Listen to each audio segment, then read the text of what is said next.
está conosco, nos visitando mais uma vez, nos dando o prazer, nosso irmão Cláudio, lá de Belém do Pará, né? Está ali, prazer tê-lo conosco mais uma vez. E também Leandro. Muito bem, Deus abençoe, viu, Leandro? Prazer recebê-lo aqui mais uma vez. A igreja está feliz com a presença dos irmãos entre nós. O que diremos a eles com alegria? E volte sempre. Esta igreja ama você. De verdade. Glória a Deus. Sintam-se bem entre nós. Fiquem à vontade. Vamos abrir a nossa Bíblia no livro do profeta Ezequiel, no capítulo de número 37, para nós meditarmos na palavra do Senhor essa noite.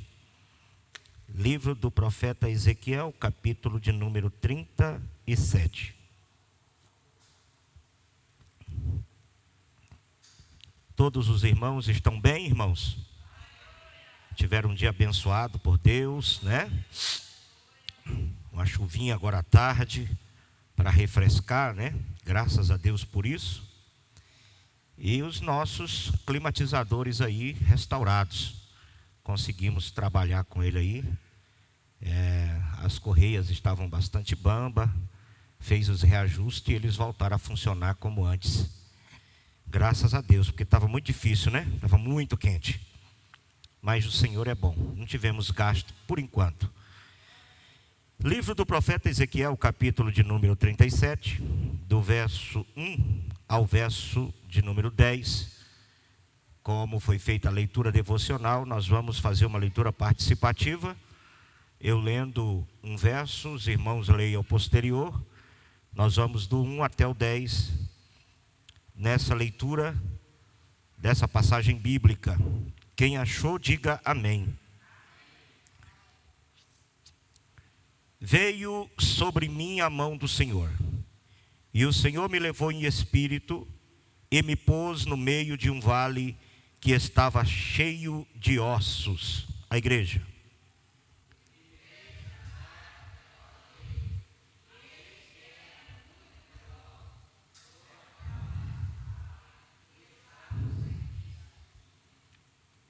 E me disse: filho do homem, poderão viver esses ossos? E eu disse: Senhor, Senhor Jeová, tu o sabes.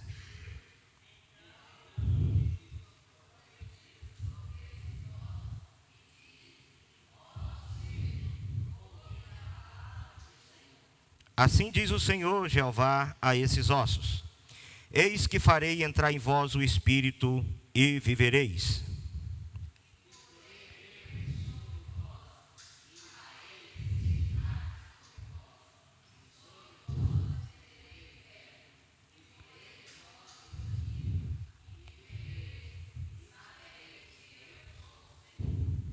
Então profetizei como se me deu ordem, e houve um ruído, enquanto eu profetizava, e eis que se fez um rebuliço, e os ossos se juntaram, cada osso ao seu osso.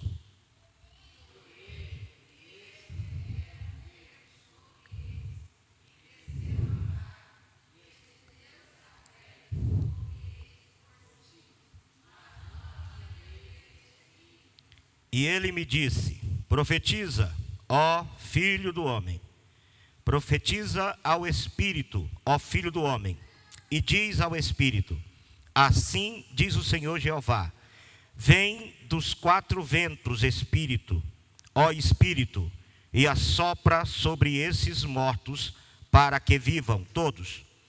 E profetizei como ele me deu ordem. Então o Espírito entrou neles, e viveram, e se puseram em pé, um exército grande ao extremo. Glória a Deus. A profecia do capítulo 37 do livro de Ezequiel de comum acordo de muitos teólogos que essa profecia ela se cumpriu no ano de 1948, quando foi restabelecido o Estado de Israel. Ela cumpriu-se em parte. Ela cumpriu como? Em parte, né? Israel, após o ano 70 da nossa era cristã, foi disperso para todos os países do mundo, com a invasão de Roma a Jerusalém, sobre o comando do general Tito. Os judeus foram dispersos, Jerusalém foi queimada, foi uma carnificina muito grande, e os judeus então se espalharam pelo mundo. Por todos os lugares do mundo haviam remanescentes judeus. No ano de 1948, após o fim, quando terminou a Segunda Guerra Mundial, foi restabelecido o Estado de Israel. Israel voltou para sua pátria, para sua terra, e foi restabelecido. A parte dessa profecia que se cumpriu é que os ossos se reajuntaram, os nervos vieram sobre os ossos, a carne veio sobre os nervos e a pele veio sobre a carne. Israel tornou-se, ou se tornou, pela bondade de Deus, foi restaurado novamente em parte. O que não aconteceu ainda é esse avivamento em Israel, que está descrito aqui no final da leitura que nós fizemos, que é quando o profeta Ezequiel profetizou e o Espírito veio sobre aqueles corpos, né? Isso aqui fala de um avivamento que ainda vai acontecer na vida de Israel.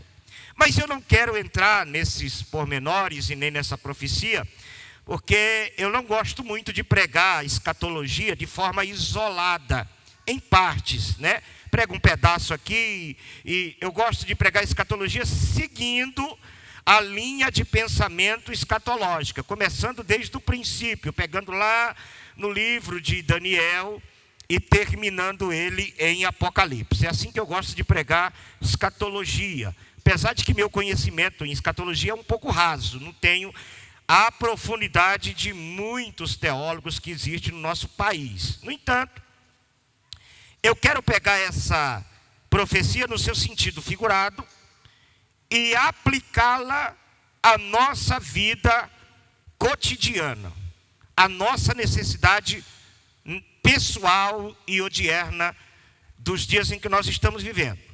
Que a profecia do Vale dos Ossos Secos, ela é, primeiro, um grande reflexo da misericórdia de Deus. É um grande reflexo da misericórdia de Deus. Israel, mesmo sendo um povo rebelde, de dura cerviz, que falhou com Deus em todos os aspectos, Israel falhou com Deus, Deus não quebrou a sua aliança com Abraão. Israel hoje está vivendo fora do projeto da evangelização do mundo, não do projeto da salvação, porque qualquer israelita que quiser ser salvo é só aceitar Jesus como Salvador e ele será salvo. Mas Israel saiu do plano da evangelização. Quem entrou nesse plano foi a igreja, e eu preguei algumas quarta-feiras atrás aqui a respeito disso. Falei sobre essa questão do novo Israel de Deus, que é a igreja. E a igreja não é composta só de gentios, ela é composta de gentios e judeus, porque muitos judeus se convertem e muitos judeus aceitaram Jesus como Salvador, né? Deus não quebrou essa aliança com Abraão. Por essa razão nós temos nesse texto Deus realizando uma grande obra de restauração e de avivamento na vida de Israel. Essas profecias, como eu disse, cumpriram-se em partes. Ainda precisa descer o Espírito Santo sobre Israel para que essa profecia se cumpra na sua totalidade. E eu acredito, conforme tudo que já li, já estudei, que ela será completa, né, na grande batalha do Amargedon, que não é essa guerra territorial que está acontecendo de Israel com Hamas. Isso aí são conflitos que Israel sempre viveu e até que Jesus volte vai sempre viver, né? Essa profecia do derramamento do Espírito sobre Israel, do derramamento, do aquebrantamento em que o Espírito de súplica cai sobre Israel, conforme diz Zacarias, eu acredito que vai acontecer na batalha do Amargedon. Mas o que eu quero pegar aqui são 6 passos importantes para a restauração espiritual que Deus mostra nesse texto aqui. 6 passos para a restauração espiritual. E o primeiro passo, para que Deus venha fazer uma obra de restauração, Deus precisa de um profeta. Repita comigo: para Deus realizar uma obra de restauração, Ele precisa de um profeta. Observa aqui o verso 4, que diz: então me disse, profetiza sobre esses ossos, e diz-lhes: ossos secos, ouvi a palavra do Senhor. Ezequiel, filho de sacerdote, né, vocação ministerial nos seus dias, estava às margens do rio Quebar, na Babilônia. Tinha sido levado na primeira leva de Nabucodonosor. Quando ele fez a primeira leva de cativos, ele leva Ezequiel, que ficou às margens do rio Quebar. Também foi mais ou menos nessa época que provavelmente foi Daniel e os seus 3 amigos levados para o cativeiro. Alguns levados para o palácio, outros ficaram às margens do rio Quebar acampados. E Deus dá a Ezequiel revelações e visões. Chama Ezequiel para o ministério profético. De sacerdócio, ele recebe a vocação para o ministério profético. E Deus, no capítulo 37, leva Ezequiel para observar um vale. Nesse vale, Ezequiel vê que esse vale está cheio de ossos. E isso só era possível, né? Um vale cheio de ossos, em um lugar onde provavelmente haveria acontecido uma batalha, uma grande guerra, e o exército inimigo que perdeu a peleja, seus corpos tombaram naquele vale. As aves de rapina comeram a carne e restou apenas os ossos desses soldados que perderam a batalha. Este é o cenário de um vale cheio de ossos. E Deus leva Ezequiel nesse cenário. Isso aqui é uma visão, não é literal. Ezequiel está tendo uma visão de Deus. Leva ele nesse vale. E Ezequiel pôde observar que os ossos que estavam no vale estavam sequíssimos, significando que a batalha daquele vale havia acontecido já um bom pedaço de tempo. Já tinha muito tempo que os ossos estavam expostos e estavam sequíssimos. E Deus dirige a Ezequiel a seguinte pergunta: Ezequiel, podem esses ossos tornarem a viver? E Ezequiel, que com certeza não tinha a resposta precisa para tal pergunta, porque aos olhos humanos era impossível isso acontecer, né? Ele diz: Senhor, é o Senhor que sabe. Eu não posso afirmar, mas o Senhor é que sabe, porque ele acredita que Deus pode todas as coisas. Você acredita que Deus pode todas as coisas? Deus pode. quem diz que Deus não pode pegar um osso seco, restaurá-lo e trazê-lo à vida? Senhor, tu que sabes. E o Senhor então não faz a ação de forma direta. Deus diz para Ezequiel: então Ezequiel, profetiza sobre esses ossos. Deus determina para o profeta uma ação direta do profeta em nome de Deus sobre aquele estado terrível de morte que ele estava presenciando.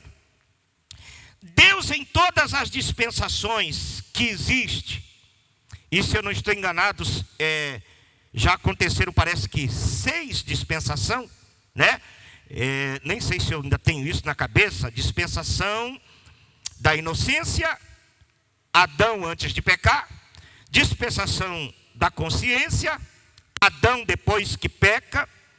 Dispensação do governo humano, né? Quando os homens passaram a dominar a terra.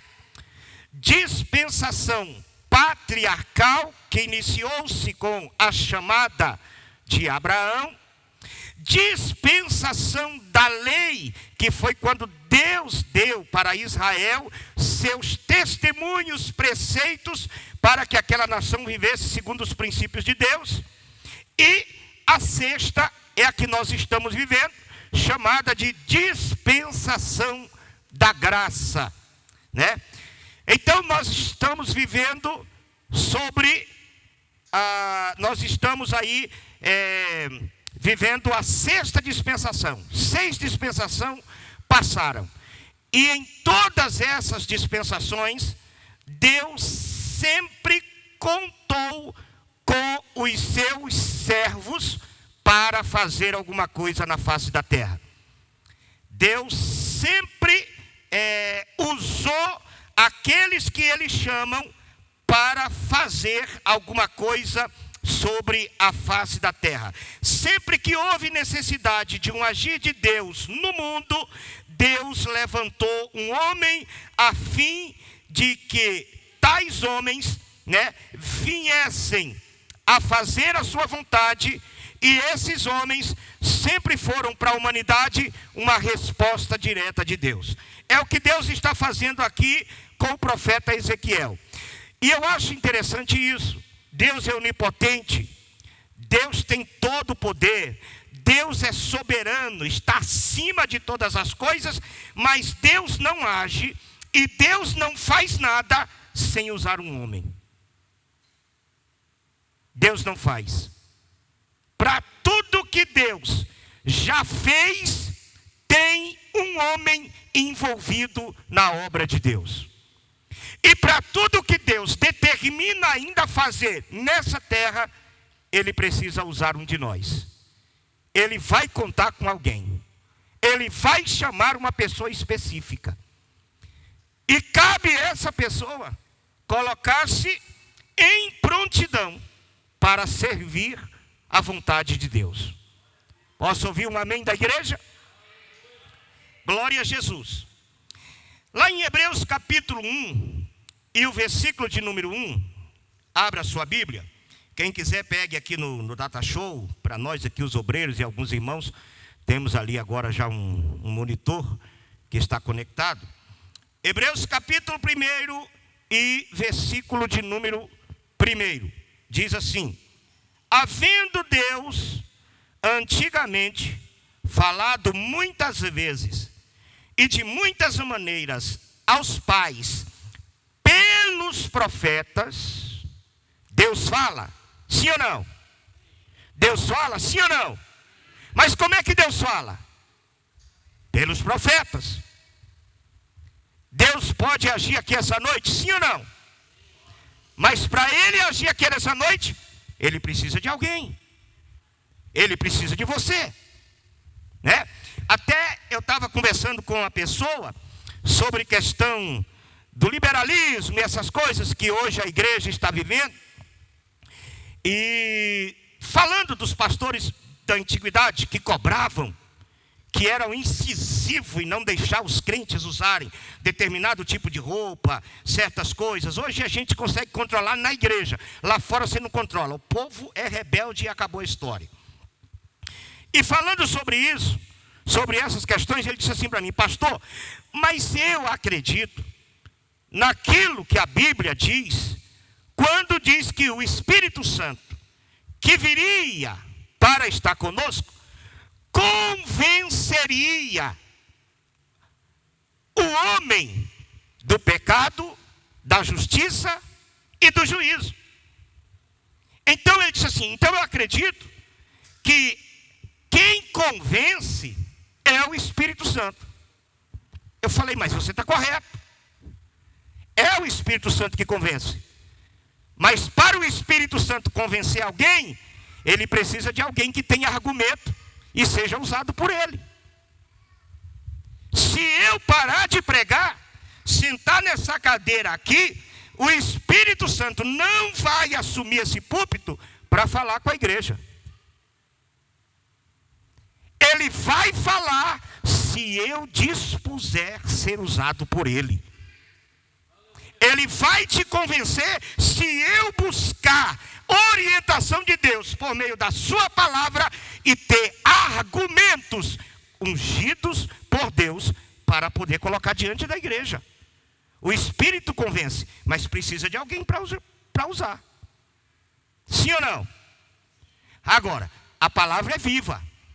Quando eu prego ela aqui no coração, para o coração da igreja, você vai embora levando no seu coração essa palavra, ela vai continuar trabalhando no seu coração, segundo aquilo que eu preguei.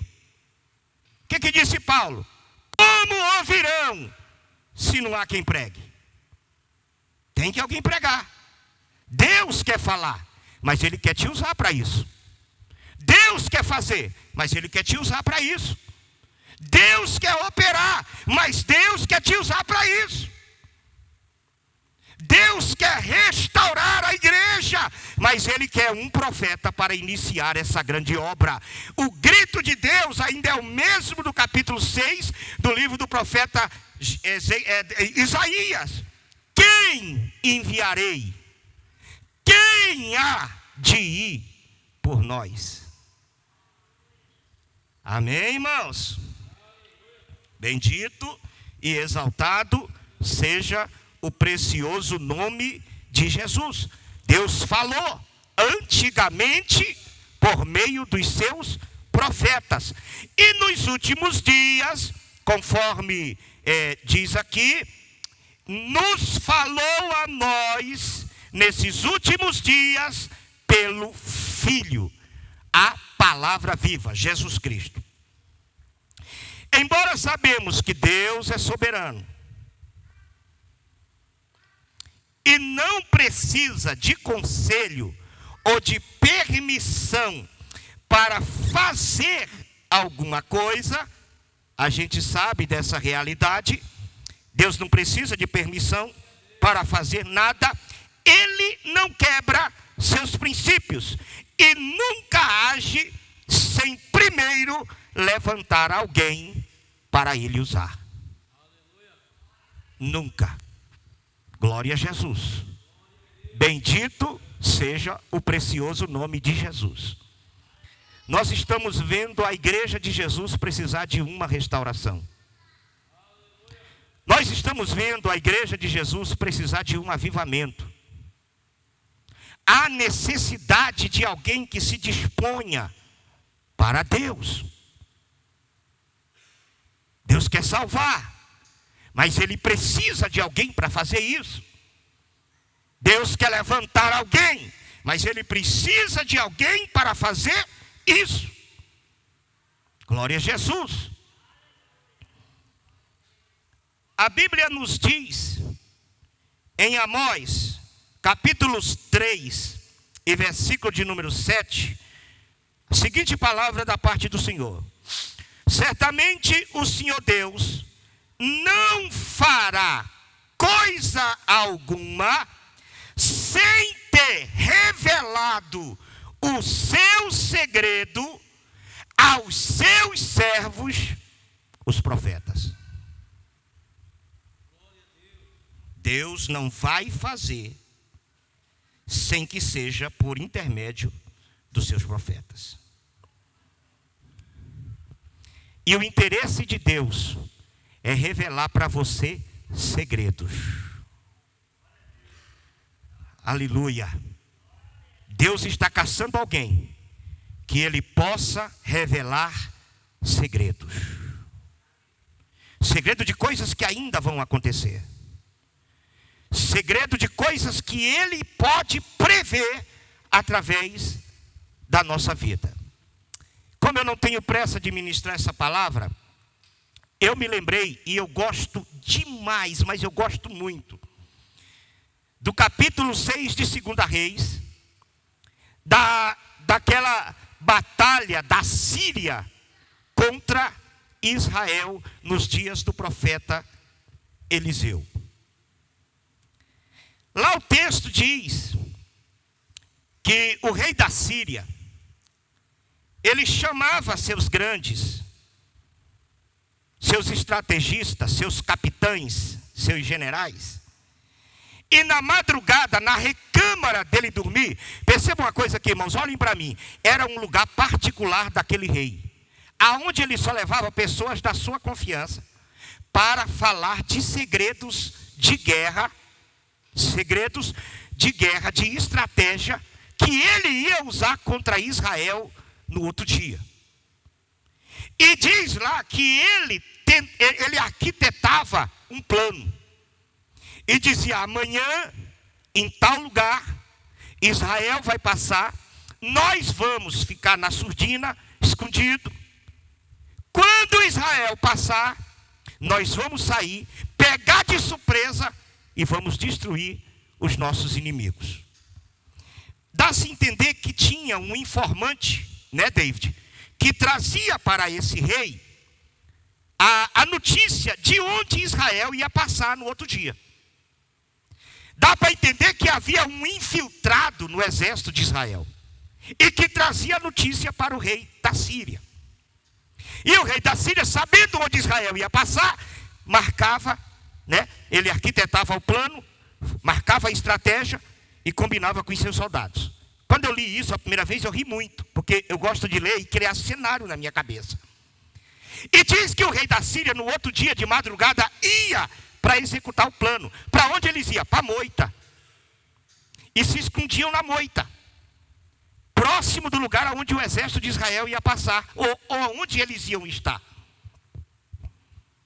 E a Bíblia diz que em Israel havia um homem, o seu nome Eliseu, que sempre que o rei da Síria arquitetava um plano contra Israel, quando ele terminava a reunião dele, lá na recâmara de dormir, no seu canto mais secreto que ele tinha, quando ele terminava de executar o seu plano, diz que o Senhor entrava na casa de Eliseu. Era de madrugada. Ele terminava a reunião, Deus já entrava na casa de Eliseu e dizia: Eliseu, amanhã vá até o rei de Israel e diga para ele não passar em tal lugar porque tem uma armadilha. E Eliseu levantava de madrugada, ia no rei de Israel e dizia: ó, assim diz o Senhor, não passe em tal lugar porque tem uma armadilha. E Israel cortava a volta por outro caminho. O rei da Síria, eu comecei a imaginar, ele dentro de trás da moita, dava 8 horas da manhã, ninguém passava, dava 9 horas da manhã, ninguém passava, o sol começava a queimar, a negada suando na moita, 10, 11, 2 horas da tarde, e ninguém passava. Aí chegava o informante e dizia: ó rei, pode sair da moita que Israel já está longe. Ó, cortou volta, passou atrás do monte. Mas como? Estava certo. Era aqui, não tinha como errar. E a Bíblia diz que isso aconteceu por muitos dias. Quer dizer, no outro dia, ele juntava os comandantes de novo e ia para a sua recâmara de dormir. E ali escondidinho na sua recâmara de dormir, ele arquitetava o plano de matar Israel. Quando ele terminava a reunião, aleluia, o Senhor descia de novo na casa do Eliseu e dizia: vai lá e avisa o povo de Israel para não passar em tal lugar que tem uma armadilha. E assim fazia. E o povo, o exército da Síria, perdendo a peleja, os dias passando, e eles não conseguiam executar os seus planos. Até que o rei da Síria disse assim: olha, quem de vocês aqui é a favor do rei de Israel? Quem? Em outras palavras, tem um traidor aqui no nosso meio. Tem um traidor, porque não tem lógica. Já é a 15ª, 18ª vez que a gente arquiteta tudo. Chega lá, Israel é avisado. Significa que tem um traidor no nosso meio. E aí um dos soldados disse: não, rei, ninguém aqui é a favor do rei de Israel.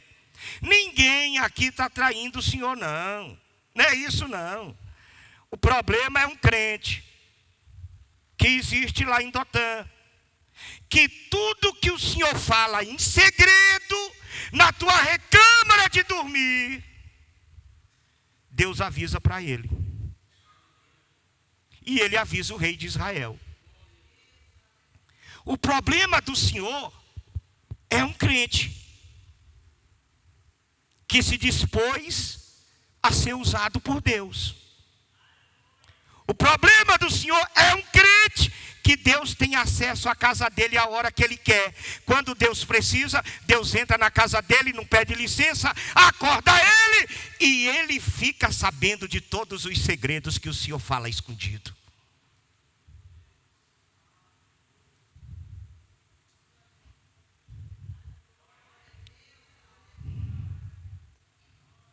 Eu quero que Deus levante pessoas entre nós com essa qualidade.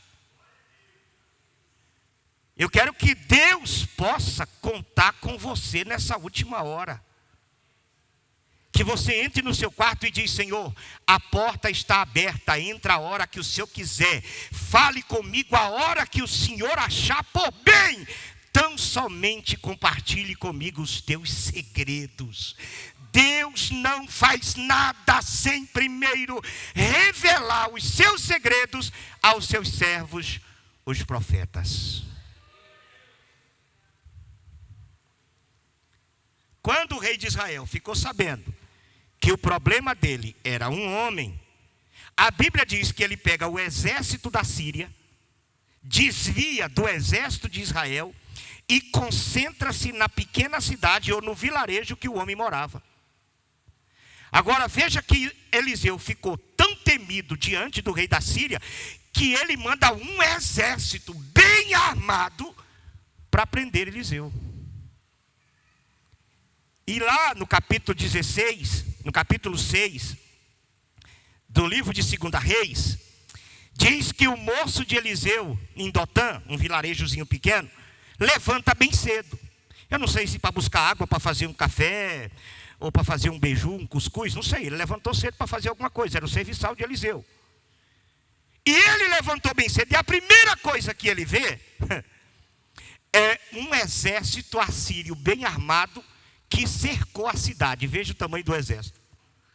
O exército cercou a cidade inteira para prender um homem. Mas ele não foi prender qualquer homem. Ele foi prender um homem que conhecia os segredos de Deus. Aleluia! Aleluia!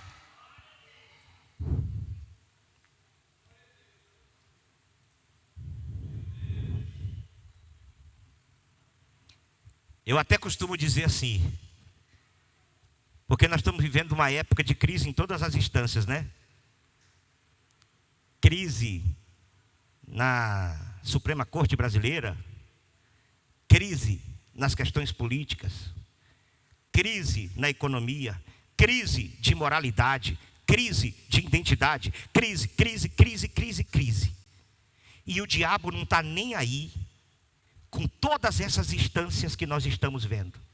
O diabo não está preocupado com quem governa, com quem legisla as leis, com quem executa as leis. O diabo não está preocupado. Sabe quem o diabo quer cercar? Crente cheio do Espírito Santo que recebe visita de Deus em casa. o diabo está regimentando o seu exército para cercar a casa de um crente que desfruta de revelações de segredos de Deus. Quando o moço chega gritando, desesperado, ele diz: ai meu Senhor, e agora? O que é que nós vamos fazer? O exército cercou a cidade, o exército ia prender Eliseu. Eliseu disse: Senhor, abre os olhos desse moço para que veja. E quando os olhos do moço se abriram, irmãos, a Bíblia diz que havia carros de fogo e cavalos de fogo em cima da casa de Eliseu. Os anjos do Senhor haviam cercado a casa de Eliseu. O exército da Síria cercou a cidade. Os anjos de Deus cercou o profeta. E quando Deus cerca a sua casa, a sua família, ninguém consegue tocar na sua família. Posso ouvir um glória a Deus dos irmãos? Deus quer fazer, Deus quer agir, mas Deus quer usar você nessa última hora. Quem está disponível para Deus aqui? Levante a mão, deixa eu ver. Deixa Deus te usar, meu irmão. Deixa Deus falar com você.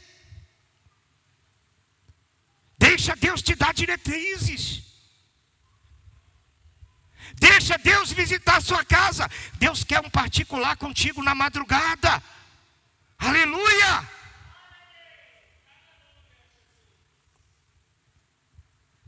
Então Deus não faz nada sem primeiro revelar o seu segredo aos seus servos, os profetas. Glória a Deus. Essa forma de comunicação de Deus, eu acho ela assim algo extraordinário. Pois ela mostra o quanto Deus honra aqueles que Ele chamam para lhe representarem na terra. O pecado de Sodoma e Gomorra chega no seu limite na eternidade. A taça do pecado de Sodoma e Gomorra passou o limiar, transbordou. E Deus decidiu destruir aquelas 5 cidades. Ali eram 5 cidades que existiam ali: Zeboim, Sodoma, Gomorra, Zoan e mais uma outra lá que eu não lembro o nome agora. Era um conjunto de 5 cidades que vivia o pior pecado que existe diante de Deus. E Deus decide destruir aquela cidade por causa do seu pecado. Mas antes de fazer isso, veja aqui o que Deus disse em Gênesis capítulo 18, verso 17, verso de número 18. Deus fala: ó, vamos lá, vamos destruir, já chegou, está no limite, não tem jeito, essas cidades serão destruídas. No entanto, verso 17 diz assim, do capítulo 18 de Gênesis: e disse o Senhor: ocultarei eu a Abraão o que faço? Quem era Abraão? Um homem que Deus chamou para, através dele, realizar a grande obra da salvação para toda a humanidade. Deus não é soberano. Deus não faz o que quer. Deus precisa de permissão para fazer? Sim ou não? Claro que não. Mas Deus não faz nada sem primeiro conversar com aqueles que Ele chamam para a sua obra. Deus honra quem Ele chama. Deus é tremendo. Ocultarei eu aquilo que faço a Abraão, visto que Abraão certamente virá a ser uma grande nação, a ser uma grande e poderosa nação, e nele serão benditas todas as famílias da terra.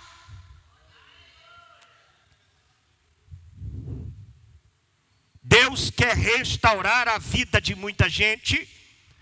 Deus quer restaurar muitas famílias deterioradas, mas Deus quer usar você que está me ouvindo aqui essa noite. Levante a mão e diga glória a Deus, porque Deus não vai fazer nada sem primeiro conversar com você e comunicar todo o seu projeto, aquilo que Ele quer fazer. Amém? Agora, uma vez que Deus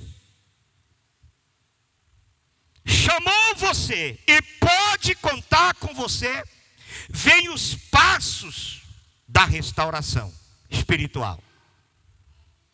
Primeiro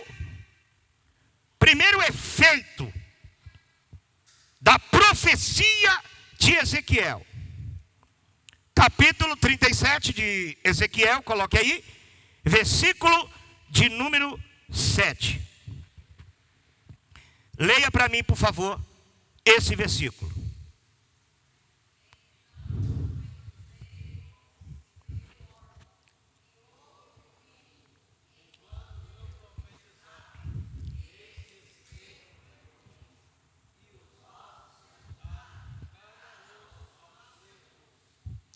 E eu profetizei como Ele me deu ordem, e houve um ruído enquanto eu profetizava. Ezequiel abriu a boca e gritou: ossos secos! Quando ele disse ossos secos, o poder da profecia fez um ribuliço nos ossos. E osso começou a bater em osso. Imagine um vale muito grande, como diz aqui, cheio de ossos, e esses ossos começam a se juntar, osso com osso. O barulho, o ruído desses ossos, juntando osso com osso. E o interessante é que a palavra profética de Deus, ela sempre começa a obra da nossa parte interna. Nunca de fora para dentro, sempre de dentro para fora. Deus nunca trabalha de fora para dentro. Deus sempre trabalha de dentro para fora. Ele vai limpando no começo, lá na essência. O que significa os ossos aqui? Significa a estrutura espiritual desse corpo, da igreja, do crente. A estrutura. Um corpo sem osso nunca vai ficar de pé. Um corpo sem osso jamais vai ficar em sua posição de vida. Precisa de estrutura. Tanto é que o alicerce do corpo é os ossos. Então Deus começa a restauração na nossa estrutura espiritual.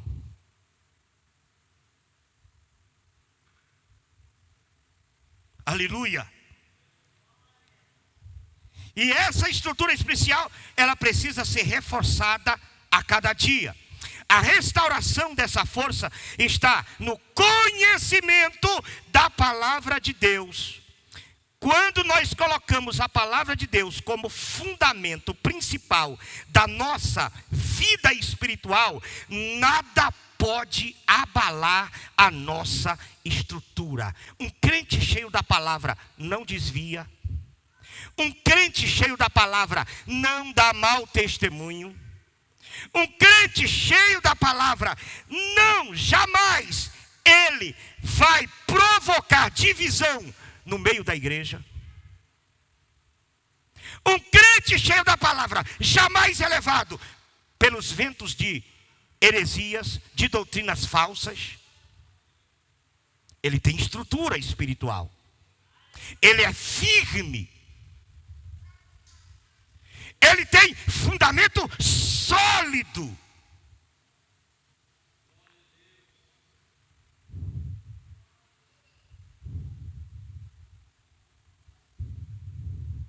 E Deus quer trabalhar na nossa estrutura. Firmar a nossa estrutura. alicerçar a nossa estrutura espiritual. Aleluia! Para que nada venha fazer você tombar na caminhada. Para que nada faça você desistir da sua fé. Precisamos de uma restauração em nossa estrutura espiritual. Mas Deus precisa fazer isso através da sua palavra. Veja, o profeta Ezequiel lançou a palavra e a estrutura começou a ser restaurada. Aleluia! E eu gosto muito de Mateus capítulo 7, porque Jesus, ele ilustra isso muito bem e melhor do que as minhas palavras. Coloque aí, Mateus capítulo 7, verso 24 ao versículo de número 27. A igreja leia, por favor. 1, 2, 3.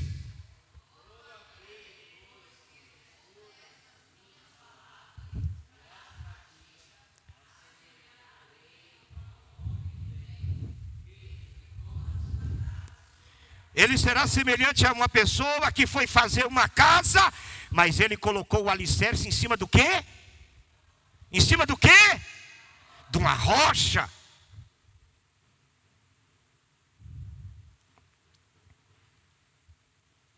A casa desse indivíduo tinha estrutura sólida, estrutura firme. Quem é essa rocha? Cristo, o crente que coloca os fundamentos da sua vida espiritual em Cristo. Vamos ver o versículo posterior, verso 25, por favor. Vai lá.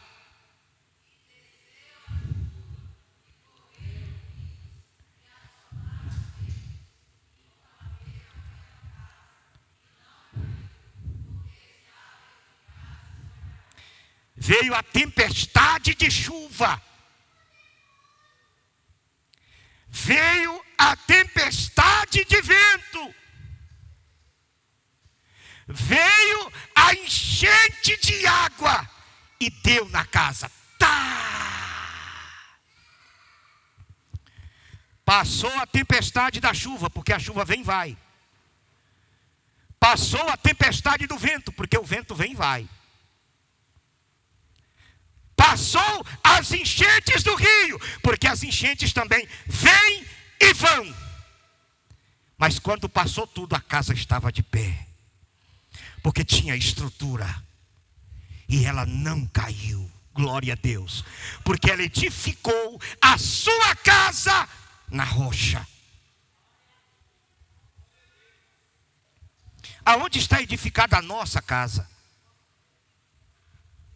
Irmãos, eu nunca vi, na história da minha vida, do meu tempo de fé, tantos crentes frágeis, fracos, decadentes, dengosos. Crente de hoje não aguenta prova. Crente de hoje não aguenta ser provado por um pastor. Eu contei para alguém o teste que eu passei para ser consagrado a presbítero. E eu não contei o teste que eu passei para ser consagrado a diácono. Meu pastor ligou para mim e disse: olha, eu tenho que arrumar o som da... Ele pegava naquilo que eu gostava de fazer. O que eu gostava de fazer na igreja? Mexer com som. Eu gostava de tocar, de cantar e trabalhar no som. Era o que eu gostava de fazer na igreja. E ele disse: eu preciso fazer uma revisão, meu filho, no som, porque a festa está chegando e amanhã eu preciso de você cedinho, viu? Não vá trabalhar. Sexta-feira eu tinha uma encomenda para levar em Brasília e ele disse assim para mim: não vá trabalhar, eu preciso de você na igreja. Ele não quer nem saber se eu estou devendo, se eu não estou. Se a encomenda que eu tenho que levar tem que ser naquele dia. Eu só sei que ele disse: não vai, e eu não fui. Meu patrão: você não pode e tal. Eu falei: pois é, meu pastor precisou de mim. Mas eu posso te demitir. Então você pode demitir-se. Meu pastor precisou de mim. patrão disse, não vou te demitir não, vai. Quando for segunda-feira, você leva essa encomenda. Certo. E aí ele disse, pode sentar na porta da igreja amanhã, 8 horas eu chego aí com a chave. Ele morava, eu nem lembro o nome do setor mais que ele morava. Ele não morava ainda na casa do fundo da igreja, não. Eu não lembro o nome do setor lá. Nós estávamos em construção ainda do templo, mas já estava funcionando o templo. 8 horas da manhã eu sentei na calçada. Fiquei lá até 1 da tarde, sentada no sol. Ele passou por volta de 9 horas e disse, meu filho, atrasou um negócio ali, espera aí que eu já volto, umas 9 horas. Eu já volto, agora eu chego aí. Ele passou no carro, foi embora, eu fiquei sentado lá. 1 hora da tarde ele voltou, não filho, pode ir para casa, não vai precisar mais não. E eu voltei para casa. Pastor, o senhor voltou satisfeito? Nada, eu estava morrendo de raiva, mas eu não disse nadinha. Eu não disse nadinha. Eu não tinha nem tomado café. E eu fiquei lá até 1 da tarde. Quando ele passou 1 hora da tarde e mandou embora, disse, hoje não teve jeito, mas amanhã, 8 horas, eu disse, você me espera aqui. Que eu vou vir, tá bom? Surgiu umas emergências e tal. No outro dia, 8 horas, eu estava no mesmo lugar sentado. Ele passou por volta das 9 horas e disse, eu enrolou aqui agora e eu volto aí. Aí eu entendi o mistério. Aí eu não sou besta, né, irmãos? Falei, é teste. O pastor está me provando. Fiquei lá de novo. Mais de 1 hora, irmãos, ele passou de volta. Falou, não, filho, vai embora, não precisa mais não. Vamos deixar que eles tenham, o som do jeito que está aí tá bom. À noite tem a festa aí, vai para casa descansar. E eu fui para casa descansar. Domingo de manhã, após o ensino bíblico, ele olhou para mim na porta lá e disse, meu filho, você passou numa prova de fogo, mas foi aprovado. Vem, Jesus te chamou para o ministério diaconal.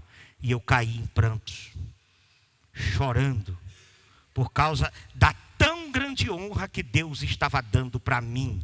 Imagina, um camarada que não tinha nada na vida, agora era chamado para o santo ministério para ser diácono. Para mim era maior dos privilégios.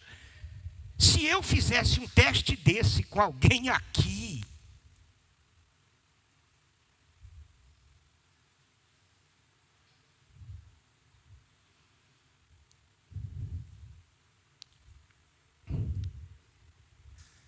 aleluia!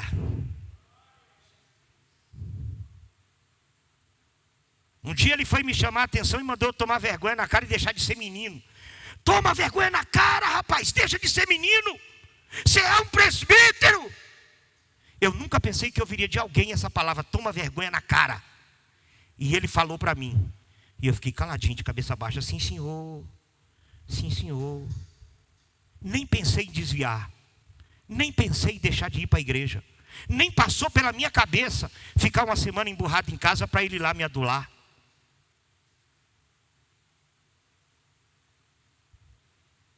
Porque quando eu aceitei Jesus, eu comecei a construir a minha casa em cima de uma rocha inabalável. E não tem vento, não tem chuva e não tem vento que arranque a minha casa da posição que Deus determinou. Eu quero que a palavra de Deus hoje faça efeito na sua vida e você seja cheio da palavra e você aguente, irmãos, as tempestades que ainda hão de vir. Deixa Deus restaurar a tua estrutura. Recalamanda, raba cheia aqui essa noite.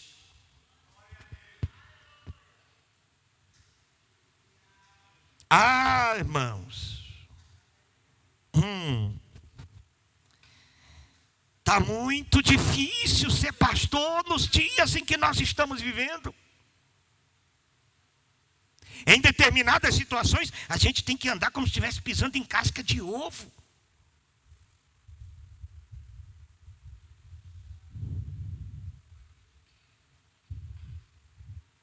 Aleluia! Porque a maioria dos crentes, cadê o texto lá de Mateus capítulo 7, versículo de número 25? Versículo 26, por favor. A igreja leia.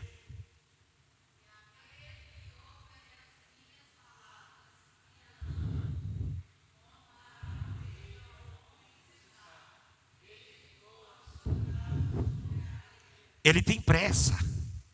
ele não quer cavar fundo para poder iniciar a casa. Ele quer fazer uma coisa superficial, somente de aparência. Bonita por fora, ornamentada por dentro, mas sem estrutura, sem alicerce, sem convicção.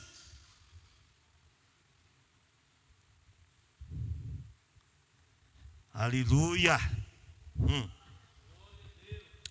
Próximo versículo, por favor. A igreja leia.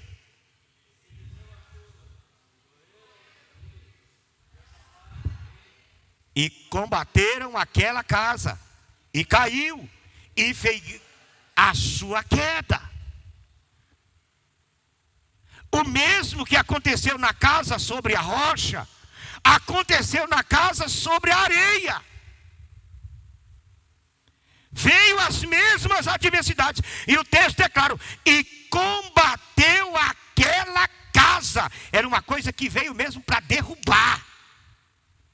Que veio mesmo para abalar, para atingir. E você pode ter certeza. Na sua caminhada de fé, as adversidades virão. O inimigo não está satisfeito com a casa que você edifica com a palavra de Deus. E você vai sofrer. A luta vai vir. A perseguição chegará. A tentação vai bater na sua porta. Mas o que vai definir aonde a sua casa está edificada é o resultado depois da adversidade. É como aquele hino que a Sânia cantava aqui da palmeira.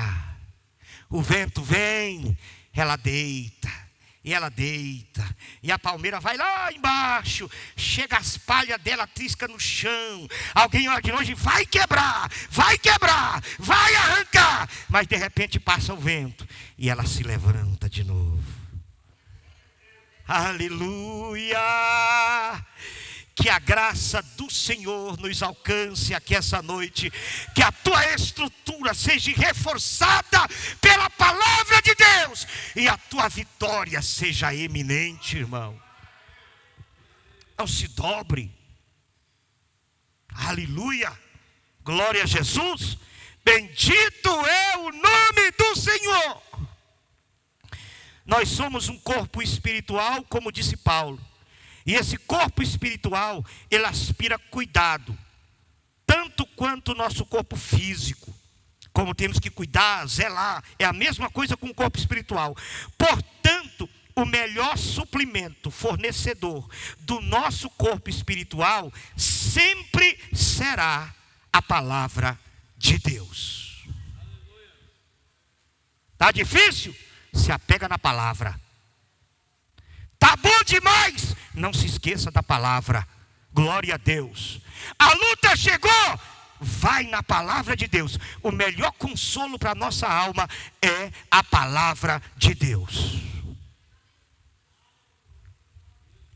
É alimento, é saúde, é fortalecimento. Eu gosto muito de Provérbios capítulo 4. Vamos lá. Versículo de número 20, 21 e 22. Eu acho que é isso mesmo. Se eu não tiver errado a referência, é isso mesmo. Quer ver? Provérbios. Vamos lá. 1, 2, 3.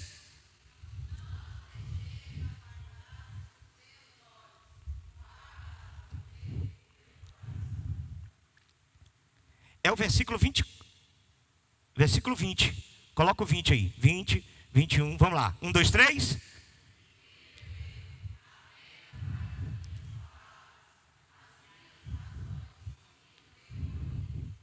Próximo.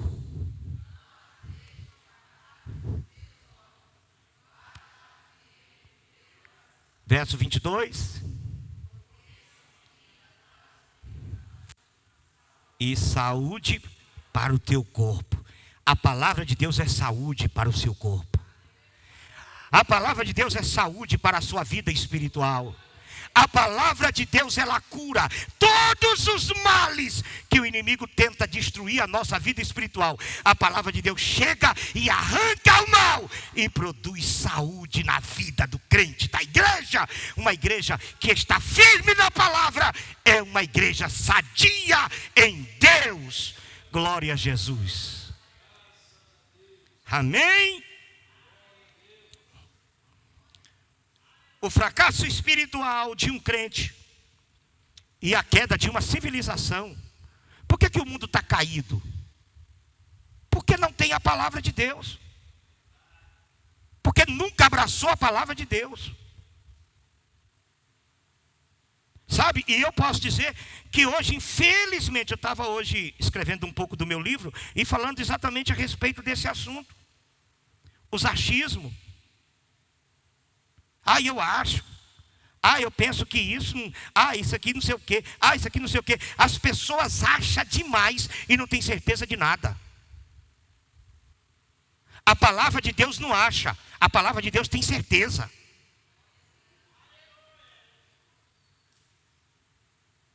E por causa desse achismo que muita gente está vivendo hoje, nós estamos vendo o fracasso espiritual de um monte de crente. A palavra de Deus, ela tem que ser pregada. O fracasso espiritual de um crente, fracasso espiritual de uma civilização, ela tem como princípio a falta do conhecimento com relação à palavra de Deus. Por que Israel caiu? A Bíblia diz, está aqui, Oséias capítulo 4 e versículo 6, coloque aí e a igreja leia, por gentileza. Glória a Deus. Hoje é culto de ensino mesmo, assim, culto sistemático, né? Vamos lá, leia aí. Oséias, capítulo 4, verso 6. 1, 2, 3.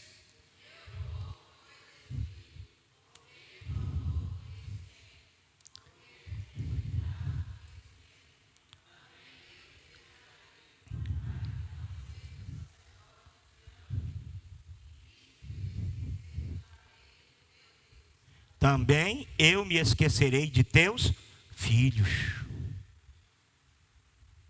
Por que caiu? Falta de conhecimento. Por que desviou? Falta de conhecimento. Por que Israel não é uma nação privilegiada com a presença do Espírito Santo hoje? Falta de conhecimento.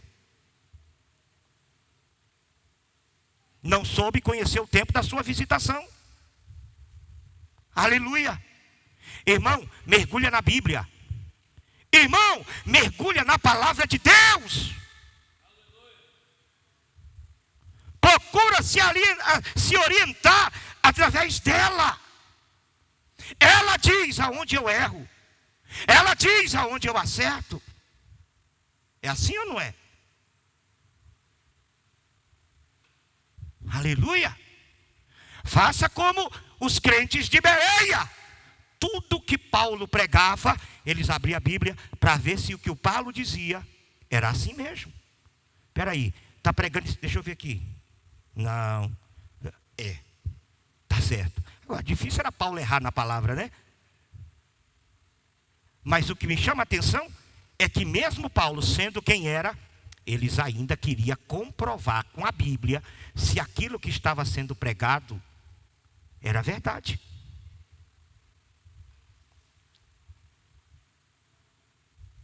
E aí eu disse, conversando com aquele senhor, eu falei com ele, nós conversamos juntos, eu falei para ele, que ele falou, mas tinha muito exagero antigamente. Tinha, é verdade, tinha muito exagero. Tinha uns exageros esquisitos mesmo. Mas sabe por que havia os exageros? Medo de pecar. Temor de errar. Eu não tenho certeza, então eu não toco. Eu não tenho certeza, então eu não faço. E se eu fizer e for pecado? Esse temor no coração dos crentes de antigamente fazia com que Deus agisse mais no meio deles. Porque eles viviam em santidade. Eles não arriscavam a salvação e não arriscavam perder a presença de Deus.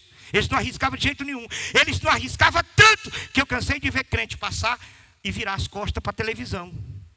Nem olhar para a televisão eles queriam, porque já achavam que só de olhar para a televisão era pecado.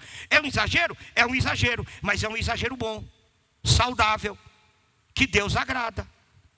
Oxalá nós voltássemos a esse exagero. Porque hoje os crentes faz sem saber, pega sem saber, vai sem saber e arrisca a salvação. Eu não sei se é pecado, vou fazer. Eu não sei se Deus não gosta, vou pegar. Se você não tem certeza, a palavra de Deus tem a resposta, sim ou não? Se encha da palavra de Deus. E não vai ter nada que vai atrapalhar a sua salvação. Não vai ter nada nessa vida que vai tirar de você a comunhão com Deus. Aleluia! Glória a Deus! Bendito seja o nome do Senhor. E eu estou achando que o tempo já passou aqui. Já acabou meu tempo. O meu povo foi destruído porque lhe faltou conhecimento. Porque tu rejeitaste o conhecimento, também eu te rejeitei, para que não seja sacerdote diante de mim. E visto que te esqueceste da lei do teu Deus, também eu me esquecerei dos teus filhos. A consequência de nós, irmãos, perdermos esse contato direto com a palavra de Deus é tragédia.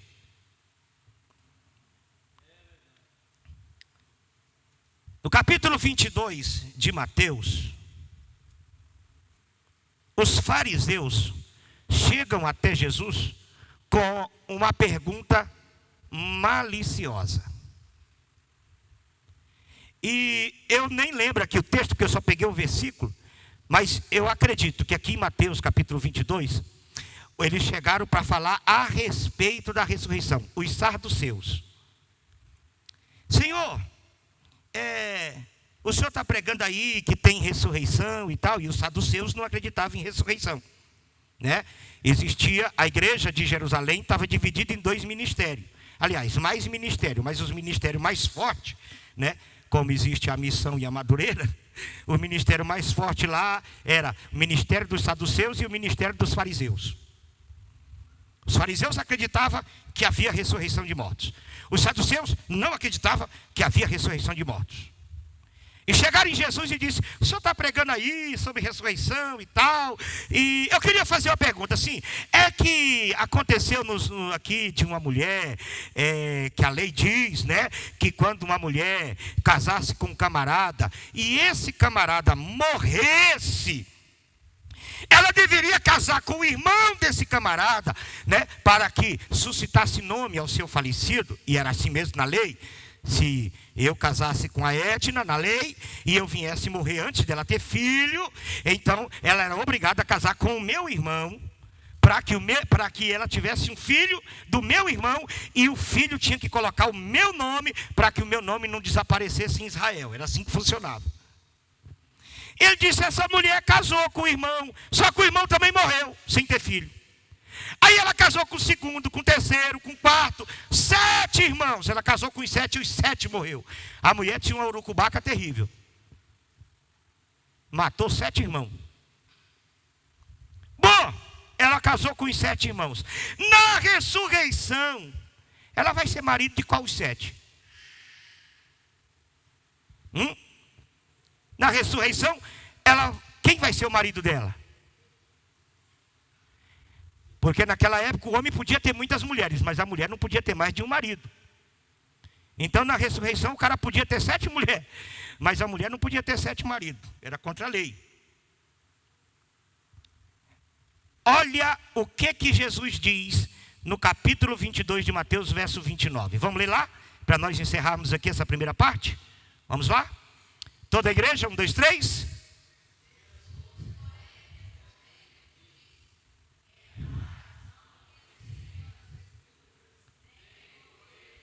Eles estavam errando por quê? Porque não conheciam Mas eles não eram os saduceus? Estudiosos da lei? Conheciam a lei de capa a capa?